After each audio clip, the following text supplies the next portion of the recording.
जय माता दी, जय माता दी। अभी हम लोग डिस्कस करने लगे हैं जो लद्दाख से अनाउंसमेंट आई है अपेक्स बॉडी की, कि हम लोग अभी टॉक्स और डायलॉग में इनिशिएट नहीं करेंगे और वेट करेंगे जब सिस्टम नॉर्मलसी की तरफ चलता है। तो रवीश और जम्बाल साहब मेरे साथ हैं। पहले मैं रवीश इसकी इलाबोरेशन तेरे से चाहता हूँ, ये पूरा दिन क्या घटनाक्रम हुआ लद्दाख में, जो डेवलपमेंट्स हुई। अब जैसे शाम आते आते दो टाइम के जो हमारे एक्स एम पी हैं उन्होंने स्टेटमेंट दी कि भाई अभी डायलॉग नहीं है अप्रोप्रिएट टाइम डायलॉग करने के लिए सेंटर के साथ। तो अब इसके क्या रिप्रिकॉशंस होंगे आने वाले समय में?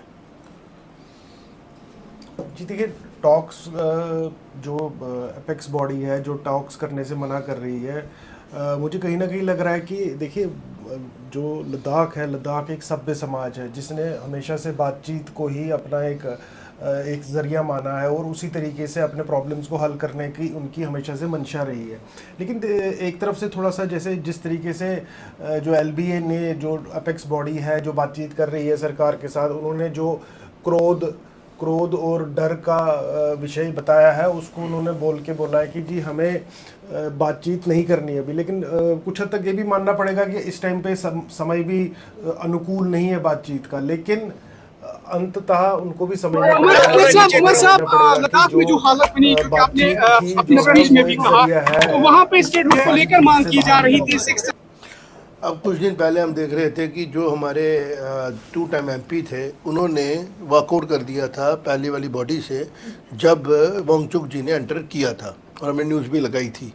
लेकिन अब जो प्रेजेंट पोजीशन आ रही है वो ये आ रही है कि होम कह रहा है कि जब भी आपको लगता है कि you are ready to talk, we are always welcome, we are welcoming you, आप टॉक करिए हमारे पास आके। लेकिन रवीश, कहीं ना कहीं भी नेशनल सिक्योरिटी कंप्रोमाइज़ होती नहीं दिख रही है। जो माइंडसेट बना चुके हैं लद्दाख के अंदर एजिटेशन को लेके, एक ज़िद जैसी लग रही है कि, क्योंकि हमारे पॉलिटिकल थिंकर एनालिस्ट जो बैठे हैं वो कह रहे हैं कि अगर आप ध्यान से देखें तो सोनम वांगचुक जो है वो एक साइंटिस्ट है। अगर ठीक, तो सोनम वांगचुक का क्रेडेंशियल ये है आज की डेट में कि that he is having NSA, और वो बैठे हुए हैं जोधपुर जेल में। और एक और सोनम वांगचुक है लद्दाख के, जो पहली विक्ट्री जिनको दी जाती है क्रेडिट, लद्दाख में जब 199 हुआ करगिल वॉर हुई, तो जो पहली विक्ट्री इंडियन आर्मी को मिली वो उनकी उसके उसमें मिली एंड उनको महावीर चक्र से सम्मानित किया गया। एक सोनम वांगचुक है जो देश के लिए खड़े हैं, जान दे रहे हैं और देश की सोवरेनिटी को प्रोटेक्ट कर रहे हैं। और एक सोनम वांगचुक है जो एक ना अजीब सा एक सूडो जिसको बोलते हैं, एक उन्होंने बनाई हुई है दुनिया, उस दुनिया में वो साइंटिस्ट भी बन जाते हैं, एजुकेशन भी बन जाते हैं, रिफॉर्मिस्ट भी बन जाते हैं, और अगर वो उनका HIL का चलता तो शायद एक यूनिवर्सिटी के VC भी होते हैं। और मैं उनको खंगाल रहा था, बड़े डीपली खंगाल रहा था उनकी जो इनोवेशंस के बारे में। तो मेरे सामने कुछ फैक्ट आए कि जो आइस स्तूपा की ये बात कर रहे हैं, बेसिकली ये एक आर्टिफिशियल ग्लेशियर का कंसेप्ट है, जो इनसे पहले लद्दाख के ही हमारे एक बड़े अच्छे साइंटिस्ट, जिनको हम सर्टिफाइड साइंटिस्ट कह सकते हैं, उन्होंने उसके ऊपर काम किया था और उनको वो चीज़ अचीवमेंट मिली भी। और उनका नाम भी हम आगे चल के बताएंगे कि किस तरीके से उन्होंने इस चीज़ को कभी भी क्रेडिट लेने की कोशिश नहीं की। लेकिन क्योंकि आइस स्तूपा के बाद सोनम वांगचुक जी को रिकॉग्निशन मिलना शुरू हो गई, और वो रिकॉग्निशन इस तरीके से मिली कि आने वाले समय में पता लगेगा कि क्यों उनको इस तरीके से मतलब एक्नॉलेज किया जा रहा था उस चीज़ के लिए जो उनसे पहले किसी और आदमी ने, किसी और रिसर्चर ने वर्कआउट करके कर दी थी। तो आपको क्या लगता है कि जो हाइप क्रिएट की गई थी आज से कुछ साल पहले सोनम वांगचुक जी के लिए, वो इसी चीज टाइम पे के लिए करने के लिए की गई थी कि किसी टाइम पे उनके बारे में उनको इसका इस्तेमाल करके लद्दाख के अंदर अपना वर्चस्व बनाना था किसी बाहर की किसी एजेंसी को या बाहर के किसी इकोसिस्टम को? व्हाट डू यू से? देखिए, जो लोग जो थोड़ा सा जिनका जो एनालाइज करते हैं, चीज़ों को एनालाइज करके चलते हैं, तो उनका थोड़ा सा झुकाव जो होता है वो थोड़ा लेफ़्ट की तरफ रहता ही रहता है। जो अब लेफ्ट को थोड़ा एक्सप्लेन करो। लेफ़्ट मतलब कि जो सरकार की जो नीतियां हैं उनको सही नहीं मान के जो माइनॉरिटीज़ हैं या जो लेफ़्ट ओवर लोग हैं उनके बारे में उनके हकों को ज़्यादा उनकी बात करना। लेकिन मैं पॉइंट मेरा ये है कि जो सोनम वांगचुक है, सोनम वांगचुक एक उस दिशा में बढ़ चुके थे कि जहाँ पर उनको हार्नेस किया जा सकता था। एक मैं बार बार बात कर रहा हूँ, मैंने इससे पहले भी पिछले सत्संग में भी आपसे ये बात करी थी कि जो टूल किट है, टूल किट क्या है कि इस तरीके के लोग, ये मैं ये डायरेक्ट सोनम वांगचुक पे डायरेक्ट कोई इल्ज़ाम नहीं लगा रहा मैं, लेकिन कह रहा हूँ कि जो उनकी एजिटेशन थी, जो उनका जो चल रहा था उनका, उसको कुछ शक्तियों ने टेक ओवर करके उपद्रव मचाने की कोशिश की। क्योंकि जो आम जनता है लेह की, हमें पता है, हम वाकिफ़ है, आप मेरे जब क्लासमेट्स थे काफ़ी लेह से थे, आपके स्कूल में काफ़ी लोग जो हैं वो लेह से पढ़ चुके हैं, काफ़ी ज़्यादा लोग, तो हमें पता है कि वो किस तरीके के लोग हैं, वो इस तरीके की हिमाकत या हरकत के बारे में सोच भी नहीं सकते। लेकिन जो हुआ वो बहुत ही बुरा हुआ, लोग मारे गए। तो कहीं ना कहीं जो सोनम वांगचुक है उनका इस्तेमाल किया गया, अगर वो डायरेक्ट इन्वॉल्व नहीं थे। लेकिन देखिए इस टाइम पे सरकार जो है, सरकार की तरफ से काफ़ी कुछ बाहर आ रहा है कि उनके कुछ लिंक्स हो सकते हैं, पाकिस्तान के साथ लिंक्स होने की भी बात की गई है। एक PIO जो पाकिस्तानी इंटेलिजेंस ऑपरेटिव का एक एजेंट था, करगिल बेस्ड एजेंट, जो रिपोर्ट करता था सोनम वांगचुक की डेली रूटीन, उसको पकड़ा गया था कुछ टाइम पहले। तो कहीं ना कहीं से लिंक्स तो निकलते हैं, दैट इज अंडर इन्वेस्टिगेशन। लेकिन वैसे भी जो इस तरीके की जो मुहिमें हैं, इनका टेक ओवर होना जो है वो संभावित होता है, और सरकार कहीं ना कहीं इसके बारे में सतर्क अभी है। मैं वो जो आपसे बात कर रहा था उनका नाम है श्वांग नॉर्फेल, और वो आर्टिफिशियल ग्लेशियर पे काम कर रहे थे। जिस आर्टिफिशियल ग्लेशियर से मिलती जुलती चीज़ जो है सोनम वांगचुक जी ने बनाई, और उसकी जो अभी तक की जो एक सक्सेस है ना एज अ साइंटिस्ट, वो नहीं हुई है पूरी तरह prove. It is something which is yet to be accepted. अब कह रहे थे ना साइंटिस्ट उसके फेवर में आ गए हैं। साइंटिस्ट वो होता है जो लेबॉर्ट्रीज में परफॉर्म, एक इनोवेटर को साइंटिस्ट नहीं कह सकते। इनोवेटर तो पंजाब में हमारे ढेर लगे हुए हैं, जिसको हम इनोवेटर कहते हैं, नए नए जुगाड़ बनाते हैं, नई नई चीज़ें खिलाते हैं।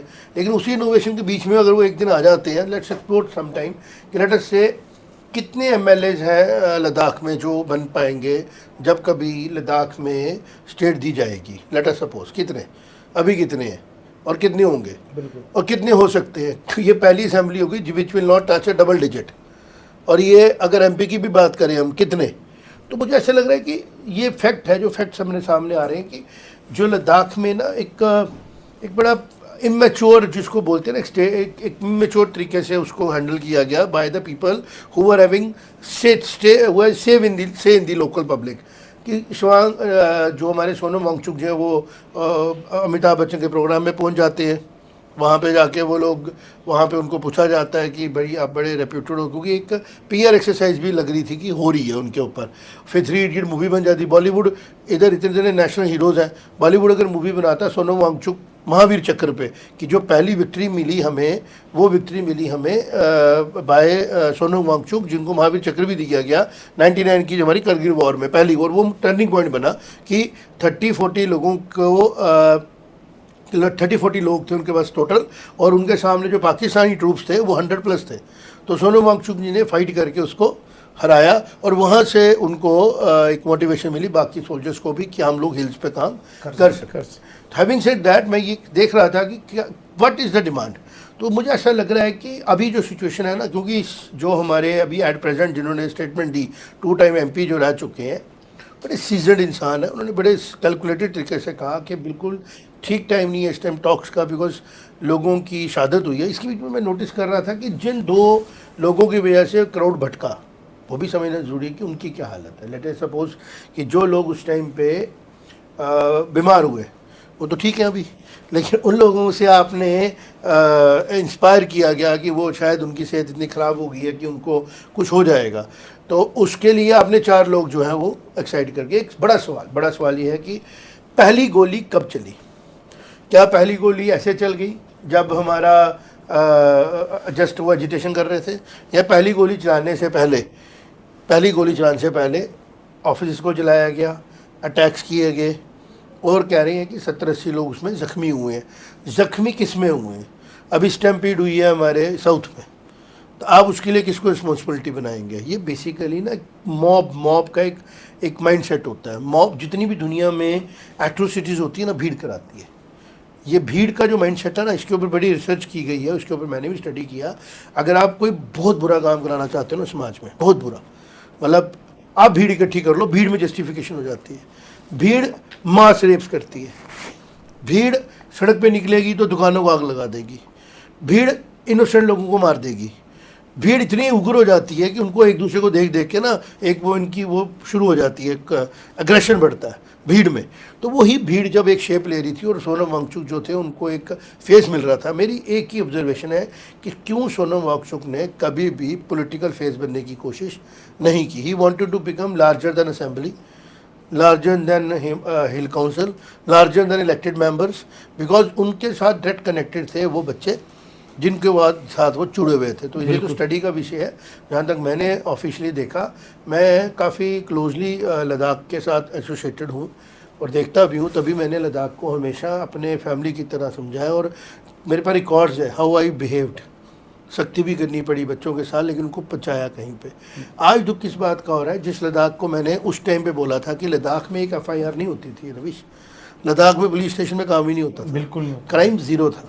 ठीक, आहिस्ता आहिस्ता वहाँ रेप भी होने लगे, वहाँ पे मर्डर भी हुए, वहाँ पे टूरिस्ट के साथ बदतमीज़ी होने लगी, वहाँ लोकल नॉन लोकल्स का झगड़ा बनाया गया और आहिस्ता आहिस्ता लद्दाख के अंदर पोलराइजेशन फीड की गई। ये आहिस्ता आहिस्ता हुआ। उसके बाद में कश्मीर की बात करें, आज फारूक उमर अब्दुल्ला साहब बोल रहे हैं कि लद्दाख के हालात बड़े ख़राब है, कश्मीर में भी लोग इम्पेशेंट हो सकते हैं, जम्मू में भी हो सकते हैं। उनका ये कहना है कि मतलब मुझे ये समझना है कि पावर में आना चाहते हो तो बात समझ में आती है, आप प्रोवोकेशन करो। आज आप पावर में आ चुके हो, 45 MLA, आप 3 आपके MP भी शायद आ जाए राज्यसभा में, और आपके फादर साहब भी राज्यसभा में इस ओल्ड एज में पहुंचे। अब इससे ज़्यादा आप क्या चाहते हो? अगर फेयर इलेक्शन ही नहीं होती, जो आप अक्सर बोलते हो, अब ये तो शुक्र है ये जीत गए, अगर हार गए होते कहते फेयर इलेक्शन ही नहीं हुई। मतलब आपकी लोग बात सुनते हैं। आप अगर उमर अब्दुल्ला साहब का लगाते हो, हमारा लगाएंगे तो व्यू आएगा ही नहीं। अब उमर अब्दुल्ला साहब लगाते हो तो नीचे व्यू आ जाएगा, 4-5 हज़ार 10 हज़ार लोग आ जाएंगे। तो जब लोग आपको सुनते हैं, तो हमारी सभ्यता में ये बताया गया है कि कृष्ण अर्जुन को बोलते हैं आज तो हथियार छोड़ रहा है, एक मोह के कारण, एक डर के कारण कि मैं अपनों को मार नहीं सकता, समाज तुझे फॉलो करेगा। क्योंकि जो एक योग्य पुरुष होता है उसका किया हुआ काम बाकियों के लिए एक मिसाल बन जाता है, एक नियत बन जाता है, एक एग्जाम्पल बन जाता है। तो उमर अब्दुल्ला साहब को इस टाइम ऐसे स्टेटमेंट देने की बजाय, अभी ज़्यादा देर नहीं हुई है, 27 तारीख को ही हमारे यहाँ पे बारिश का कहर 26-27 को हुआ, खत्म हुआ। फिर उसके बाद नहीं ख़त्म हुआ, अभी चल रहा है। अभी वो लोग इस्टेब्लिश नहीं हुए हैं, आपके लोग डेड बॉडी 45 के करीब अभी ट्रेस नहीं हुई है, चशोती में नहीं हुई है। और अभी हमारे पास और परेशानी विंटर्स आने वाली है, कश्मीर में रोड कनेक्टिविटी की प्रॉब्लम है, सेब वाले रो रहे हैं। आप ये सारे मुद्दे साइड पे छोड़ दिए, जो गवर्नेंस के मुद्दे हैं, आप सारे मुद्दों को छोड़ के सिर्फ कमेंट कर रहे हो लद्दाख में। हम क्यों बात करें भाई, हमारा तो ये प्रोफेशन है ना, हम तो जर्नलिस्ट हैं। हमारा क्या काम है? हमारा काम है पब्लिक डोमेन में वो चीज़ें लाना जो पब्लिक डोमेन में नहीं है। तो जो डायलॉग की जहाँ तक बात की जा रही है, अगर इसमें और एक लॉस होने वाला लद्दाख को, जो हिल डेवलपमेंट काउंसिल की इलेक्शंस हैं, जो ये कह रहे हैं कि डेमोक्रेटिक हमारा प्रोसेस हमसे लिया गया है। तो भाई ये हिल डेवलपमेंट काउंसिल की जो आपकी सीटें हैं वो डेमोक्रेटिकली इलेक्ट होती हैं, बड़े बढ़ चढ़ के लोग उसमें हिस्सा लेते हैं और राइट्स बड़े हैं आपके पास। तो ये सारी बातें जो है ये पब्लिक में क्वेश्चन में डालनी है। 150 करोड़ लोग जो भारत के निवासी हैं, वो 150 करोड़ के 150 करोड़ लोग ही रिस्पॉन्सिबल हैं हर एक राइट के लिए, हर एक ऑब्लिगेशन के लिए। लेकिन जहाँ तक सवाल है कि ये जो एक नया ट्रेंड हमने देखा कि जब आपको इलेक्शन में जीत नहीं मिलती है, आप अपोजिशन पार्टी की तरह बिहेव नहीं करते हैं, आपको दुश्मनी एनिमी की। मैंने बहुत बार, आज से मेरे ख्याल 2015 में से मैंने इसके ऊपर कैंपेन स्टार्ट की थी कि opposition is not enemy. Opposition के पास डेमोक्रेसी में एक बहुत मेजर रोल है, चेक्स एंड बैलेंसेस का।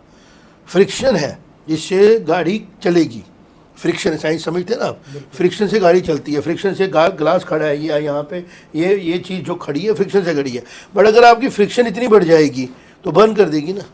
तो वो एनिमी की तरह बिहेव कर रहे हैं अपोजिशन वाले, चाहे वो सेंटर में है, आपको पीछे खदेड़, चाहे वो, और लोगों को लॉस हो रहा है, लोगों को लॉस हो रहा है। और जहाँ तक सवाल है प्रेजेंट गवर्नमेंट का, अगर हम ध्यान से देखें, जितना लिबरल डिसीजन प्रेजेंट गवर्नमेंट ले रही है, चाहे किसान आंदोलन हुआ, उन्होंने कहा कोई बात नहीं, बाद में उनको पता था कि मेरे अपने लोग, हम कन्विंस कर लेंगे। आज वही लोग कह रहे हैं कि हमें जो हमें एक्सप्लॉइट किया जा रहा है मंडियों में, हमें वो चाहिए थे। तो ये जो लोग आगे आते हैं, ये एजुकेशन फेलियर है। तो इनको बताना पड़ेगा कि लद्दाख का हित किस में है। अब जैसे बरेली में मॉब शुरू हो गया, तो लॉ एंड ऑर्डर ने अपना काम करना है। तो आज की जो सिचुएशन है, बेशक आप डेफर करो टॉक्स को, that is very common thing, लेकिन इतना डेफर ना करें आप कि आपकी इलेक्शन पे असर आ जाए। नॉर्मल चीज़ नोटने की बजाय आप एक दूसरी तरफ पुश कर दें पूरे अचीवमेंट्स को, क्योंकि इतनी तेज़ी से ना, जितनी तेज़ी से सेंटर की सरकार ने लद्दाख की सारी डिमांडें मानी ना, तो लद्दाख के अंदर कुछ लोग ना एम्बिशियस हो गए कि कोई ऐसी चीज़ डिमांड करते हैं जो अगर मिल जाएगी तो हिस्ट्री में हमारा नाम लिखाया जाएगा। तो मुझे लग रहा है वैसी ही चीज़ें हो रही। राजा में आप क्या कहते हैं, ये जो मॉब मेंटालिटी बन चुकी है, हम जम्मू में भी देख रहे हैं, कश्मीर में भी दिख रहा है, इनको तो आपको लगता नहीं है कि बड़ी सख्ती से हैंडल करने की ज़रूरत है, बजाय इसके कि इनके साथ डायलॉगबाजी की जाए? बिल्कुल, आपने पिछले सत्संग में भी ये कहा था और इसमें भी अभी इसी बात पर डिस्कस कर रहे थे। ये एक ना एक मतलब इन देखो देखी जो बाहर के मुल्क हैं, यहाँ पे कुछ अटपटे से लोग हैं जिनका कोई वो नहीं है, उनको देखा देखी इन्होंने ये स्टार्ट कर दिया। बड़े सालों की बात है, आपके साथ तो लद्दाख का शाना बशाना बड़ा अच्छा साथ रहा, और भी जितने लोग लद्दाख को जानते हैं, हम जानते हैं, वो बड़े शांति प्रिय लोग थे। इनको step by step he move किया गया इस तरफ जाने के लिए, और ये अल्टीमेटली आज जो नुकसान हुआ है सरकार का तो कम हुआ है, इनका ज़्यादा हुआ पर्सनली। हमारा दुख है हमें कि जो आर्मी के एक सोल्जर थे उनको बुलेट इंजरी हुई, बिल्कुल, और उनकी डेथ हो गई ऐसे, और ये सारी चीज़ें जो हुई उस दिन, ये बड़ा ब्लैक स्पॉट होगा लद्दाख की के history ओवरऑल में। इमेज पे। बिल्कुल बिल्कुल कि ये ऐसा हुआ। तो कुछ शरारती लोग जो ना आम, उनका काम ही ऐसा है कि आम जनता को परेशान करना, और सियासी पार्टी को चाहिए कि एक दूसरे के साथ हाथ मिला के चलें। मेरे को लगता है हमारे यहाँ के वो एक्सपीरियंस होल्डर सारे हैं, अच्छे समझदार हैं, क्या सेंटर के लोग हैं, क्या स्टेट के लोग हैं, उनमें ये बड़ी एक बात जो है ना वो मतलब आम आदमी को बड़ी हर्ट करती है। जैसे आपने कहा, वो एक दूसरे को अपना दुश्मन समझते हैं, ये नहीं समझते कि ये आज ये हैं कल हम भी होंगे अगर हम अच्छा काम करेंगे। छोटी सी बात है, कॉर्पोरेटर इलेक्शन होती है तो उसमें क्या होता है, जो अपोजिशन का कॉर्पोरेटर है वो घर बैठ जाता है, ये जीता हुआ जी, इसने काम करवाने हैं। मैं एक छोटी सी एग्जांपल दे रहा हूँ आपको। उसको ये नहीं पता कि अगर वहाँ से 1200 वोट था तो 400 तेरे को भी मिला, 400 लोग वो तेरे पीछे खड़े हैं। जो जीता हुआ कोई भी लीडर है, चाहे वो कॉर्पोरेटर है, मंत्री है, हमारे सीएम साहब हैं, हमारे एमपी हैं, उनको ये चाहिए कि जो लोग आपके साथ खड़े थे उनका भी भला करो। उन्होंने तो वोट उसको नहीं ना दिया था, उन्होंने वोट दिया था आपको, लेकिन ऐसा है ही नहीं, वो एक दूसरे के दुश्मन बन जाते हैं। आज उमरुद्दौला साहब की स्टेटमेंट भी कोई बड़ी पॉजिटिव नहीं आई है, अभी 2 घंटे पहले आई जो हाँ, हमने देखी, बड़ी बड़ी नेगेटिव थी। दरवेश जी जी बिल्कुल, अगर आप दिखाना चाहें एक बार तो हम दिखा सकते अगर है आपके पास तो दिखा जी, सकते हो आप, मैं दिखाइए। एडिटर साहब को बोलूँगा अगर वो दिखा पाएँ तो। और ऐसी स्टेटमेंट्स अगर पॉसिबल है तो दिखा दे, नहीं तो आप नेट पे जाके देख सकते हैं। उमरुद्दौला साहब की स्टेटमेंट जो ना बड़ी ज़्यादा, हम उसको ये नहीं कह सकते बड़ी मैच्योर स्टेटमेंट दी उन्होंने। तो उन्होंने कहा कि ऐसा कहीं पे भी हो सकता है। तो अगर सेंटर ये सुन रहा है तो मैं ये रिक्वेस्ट करूंगा कि जो सेंट्रल एजेंसी JNK यूटी में काम कर रही है छोटी को, वो स्टेटमेंट को ध्यान से देखें, कहीं ऐसा ना हो कि कोई प्रोवोकेशन की प्लानिंग की जा रही हो। बिल्कुल, मैं इस बारे में बात करूंगा कि जो वैली की पॉलिटिक्स है, ये कहीं ना कहीं जो एक कॉम्पिटिटिव सेपरेटिज्म जो मेन स्ट्रीम पॉलिटिक्स में आया हुआ है, ये काफ़ी नुकसानदेह है, और ये सिर्फ कश्मीर के लिए नहीं पूरे भारत के लिए नुकसानदेह है। देखिए, सेपरेटिस्ट जो लोग हैं, एक बड़ा चंक ऑफ वोट जो है वो सेपरेटिज्म पे ही कास्ट होता है कश्मीर के अंदर। तो कौन ज़्यादा सेपरेटिस्ट है ये दिखाने की जो होड़ है वो काफ़ी ज़्यादा एक जो पॉलिटिशियंस हैं वहाँ के, वो करते रहते हैं। तो मुझे कहीं ना कहीं लगता है कि भारत सरकार को इसका संज्ञान लेना चाहिए और इस चीज़ पे रोकने की पॉलिसी बनानी चाहिए। और जैसे चाइना को लेके हमने ही इस प्रोग्राम में कहा था कि there has to be a cordial relation with China, but हम चाइना की थ्रेट को इग्नोर नहीं कर सकते हैं। हम नहीं ये कह सकते हैं कि चाइना जो है वो ट्रैप नहीं कर सकता। चाइना की जो पॉलिसी है, फॉरेन पॉलिसी, वो बड़ी अनस्टेबल जैसी है, किसी के साथ भी स्टेबल पॉलिसी नहीं है। आज वो किसी का दोस्त होता है, कल वो किसी का दुश्मन होता है।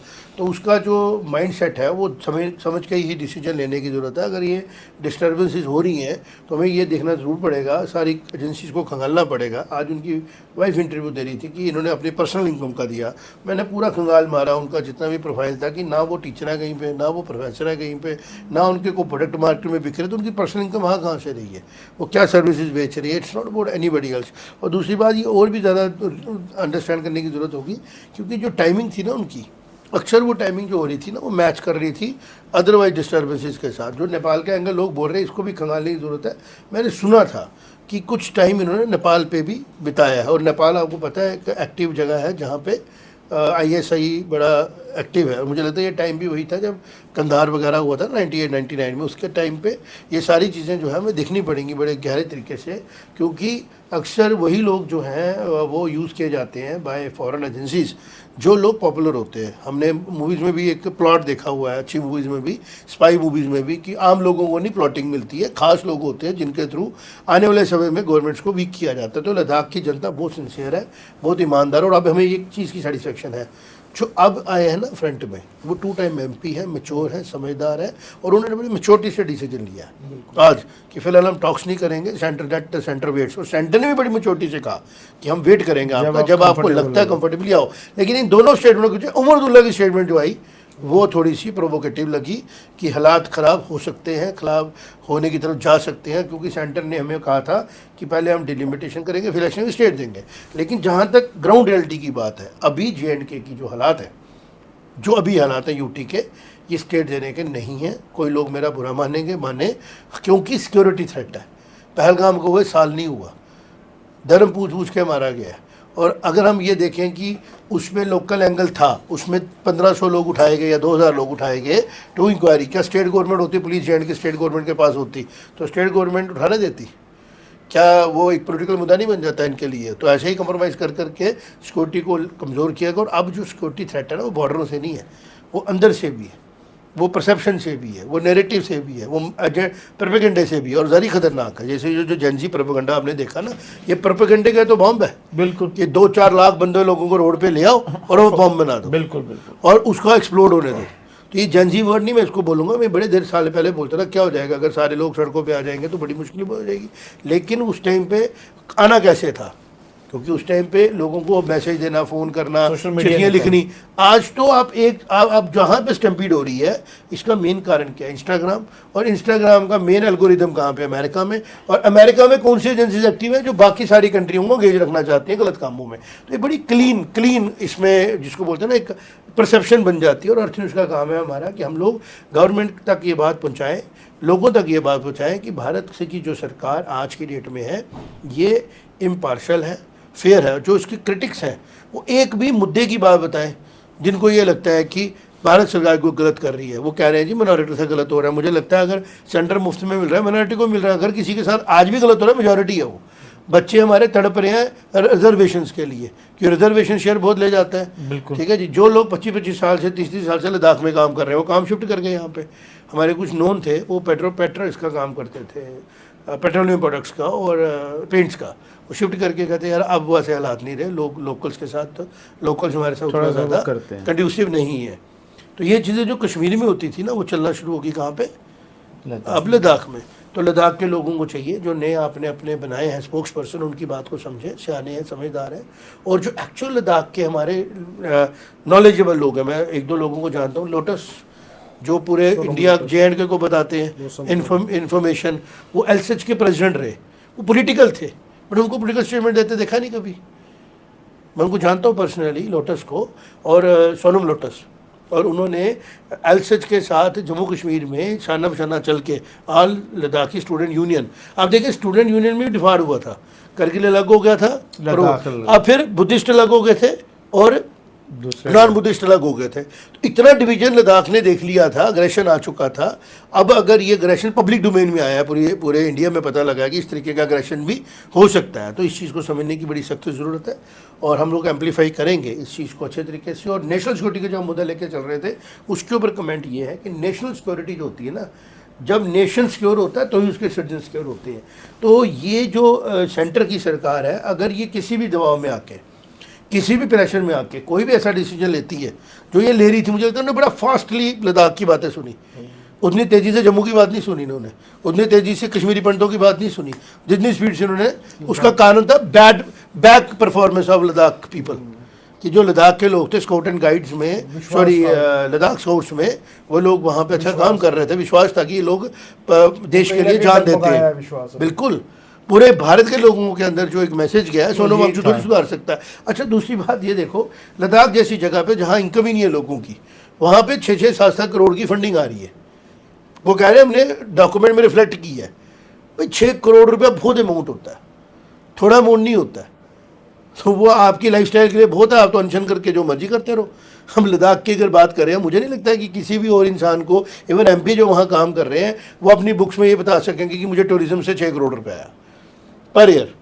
या मुझे किसी और काम करके 6 करोड़ आया, तो उनको तो लगेगा ना कि अगर ये बात ओपन होती है, मार्केट ओपन होती है, तो मेरी जो एक मैंने जो सिचुएशनली यूज़ करना शुरू किया है, मी फर्स्ट एंड मी फर्स्ट, तो उसको ठीक करने का उन्होंने आसान रास्ता पकड़ा। कोई ऐसी चीज़ें करो जिससे हम इलेक्शन तो चलो शायद जीत नहीं पाए, क्योंकि जब इलेक्शन का मुद्दा आता है तो लोग देखते हैं कि हमारा खड़ा कौन रहा। बिल्कुल। वो ये नहीं देखते इस टाइम फॉरन कौन गया था, कौन बनेगा करोड़पति में कौन गया था, वो देखते हैं जी कौन हमारा मेंबर है, जिस मेंबर ने हमारे साथ हमारे दुख सुख तकलीफ में साथ दिया, किसने हमारे घर में नलका लगवाया, किसने पीडीडी का कनेक्शन लगवाया, कौन हमारे साथ खड़ा रहा। वो ग्लैमर सेलिंग नहीं करते ना, नहीं तो सारे एक्टर सुपरहिट हो जाते और सारे लोग ही करते। तो मुझे ऐसा लगता है कि जिस जब ये लोगों में बात जाने लगी कि 5 डिस्ट्रिक्ट मिल गए, एम्प्लॉयमेंट आ रही है, हम इसका फ़ायदा लें, नोटिफिकेशन निकले और हम काम करें, वो लोगों को रोकने के लिए ना एक जिसको हम बोलते हैं ना, एक नेपाल के इंसिडेंट के बाद ना एक होप रिवाइव हो गई उनकी, अब इस तरफ जा सकते हैं जिससे हम बनेगा।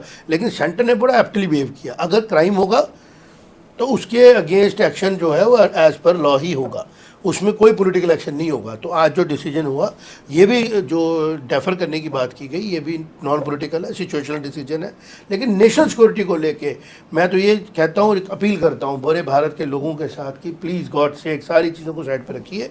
बॉर्डर्स के साथ जुड़ती हुई जितनी भी आपकी स्टेट्स हैं, चाहे यूटीज़ हैं, चाहे वो इंटरनेशनल बॉर्डर्स हों, चाहे वो हमारे ओशन के बॉर्डर्स हों, वहाँ पे जो गवर्नेंस है ना, उसको उन लोगों का स्टेक ज़्यादा होना चाहिए, कम से कम कुछ एरियाज़ में जो लोग उसके लिए रिस्पॉन्सिबल है, जैसे आर्मी है, जैसे आईटीबीपी है, जैसे कोस्ट गार्ड्स होंगे बॉर्डर्स पे, हमारे राजस्थान में हमारी अपनी रेजिमेंट्स होंगी।